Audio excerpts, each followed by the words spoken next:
बिस्मिल्लाहिर्रहमानिर्रहीम। नमाज आयात पढ़ने का तरीक़ा। नमाज आयात की 2 रकअतें हैं और हर रकअत में 5 रुकू हैं। सबसे पहले नियत करें कि नमाज आयात पढ़ता हूँ, 2 रकअत वाजिब क़ुर्बतन इलल्लाह। उसके बाद तकबीर कहे और 1 दफ़ा अलहम्द और 1 पूरा सूरा पढ़े, फिर रुकू में चला जाए और रुकू से सर उठाए,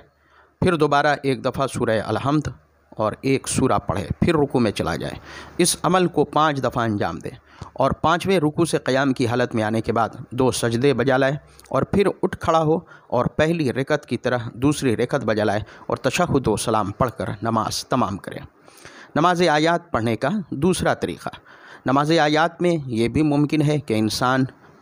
नियत करे और तकबीर कहने के बाद सूरह अलहम्द पढ़े, उसके बाद एक सूरह की आयतों के 5 हिस्से करे और 1 आयत या उससे कुछ ज़्यादा पढ़े, और बल्कि 1 आयत से कम भी पढ़ सकता है, लेकिन एहतियात की बिना पर ज़रूरी है कि मुकम्मल जुमला हो और उसके बाद रुकू में चला जाए, फिर खड़ा हो और अलहम्द पढ़े बग़ैर उसी सूरा का दूसरा हिस्सा पढ़े और रुकू में चला जाए, और इसी तरह इस अमल को दोहराता रहे यहाँ तक कि 5वें रुकू से पहले सूरे को ख़त्म कर दे। मसलन सूरह अलहम्द पढ़े और उसके बाद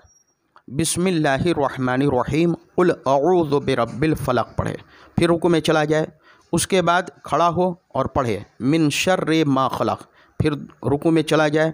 और रुकू के बाद सर उठाए और फिर पढ़े वमिन शर्रि गासिकिन इज़ा वक़ब, फिर रुकू में चला जाए,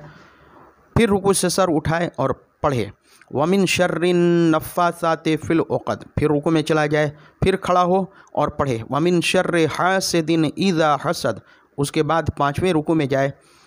और रुकू से खड़ा होने के बाद 2 सजदे करे और दूसरी रकअत भी पहली रकअत की तरह बजा लाए और उसके दूसरे सजदे के बाद तशहुद व सलाम पढ़े।